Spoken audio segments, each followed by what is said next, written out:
నిజ నిర్ధారణకు అంతిమ నిర్ణయం DNA టెస్ట్. ఉన్నది ఉన్నట్లుగా వాస్తవాలను శోధించి వివరించే మన DNA టీవీ, మన రాష్ట్రం, మన ఛానల్. ఇప్పుడు క్రీడాకారులని అభివృద్ధి చేస్తున్నారు, క్రీడాకారులని డెవలప్ చేస్తున్నారు, ఓకే. కానీ రాష్ట్రం విడిపోయి మనకు 10 సంవత్సరాలు అయిపోయింది.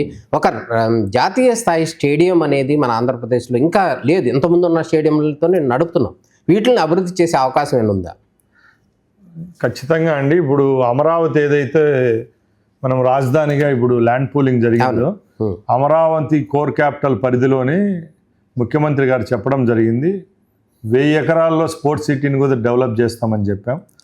ఆ మాట పరంగానే రేపు ఇంటర్నేషనల్ ఏదైతే నరేంద్ర మోడీ గారి స్టేడియం ఉందో గుజరాత్లో, అదేవిధంగా మన రాష్ట్రంలో అమరావతిలో కూడా ఒక స్టేడియం నిర్మాణం జరిగేదానికి రూపకల్పన జరుగుతూ ఉంది. దానిలో భాగంగానే 1000 ఎకరాల్లో అయితే స్పోర్ట్స్ సిటీ అమరావతిలో వస్తుంది. కేవలం అమరావతిలోనే స్పోర్ట్స్ డెవలప్ చేయడమే కాకుండా రాష్ట్రంలో 3 జోన్లుగా చేసుకొని, ఒకటి మన వైజాగ్లో ఒక జోను, 2వ జోన్ అమరావతి, 3వ తిరుపతిలో కూడా ఈ స్పోర్ట్కి సంబంధించి రీజనల్ సెంటర్స్ ఏర్పాటు చేసి ఇక్కడ డెవలప్మెంట్ చేసేదానికి కూడా చర్యలు తీసుకుంటారు. జాతీయ అంతర్జాతీయ క్రీడాకారులు ఎవరైతే ఉన్నారో వారికి కూడా ప్రోత్సాహకాలు కూడా ఇచ్చారు, మనం కూడా ఇచ్చారు. ఇవి రాబోయే రోజుల్లో ఎలా ఉండబోతున్నాయి, వాళ్ళ సేవలు మనం ఎట్లా ఉపయోగించుకుంటాం? మీరందరూ గమనించాలా, గత 5 సంవత్సరాల్లో ఒక ఇన్సెంటివ్స్ ఇచ్చిన పాపాను కూడా పోలేదు. మన ప్రభుత్వం ఏర్పాటైన తర్వాత గత 50 రోజుల ముందే 6.5 కోట్ల రూపాయలు ఒకే రోజు రిలీజ్ చేసినాం. దానివల్ల సుమారుగా ఒక 100 మంది పైగా ఎవరైతే స్పోర్ట్స్ మెన్ కోటాలో ఉన్నారో వాళ్ళకి ఏదైతే ఇన్సెంటివ్స్ రావడం జరిగింది మీ అందరికీ తెలుసు.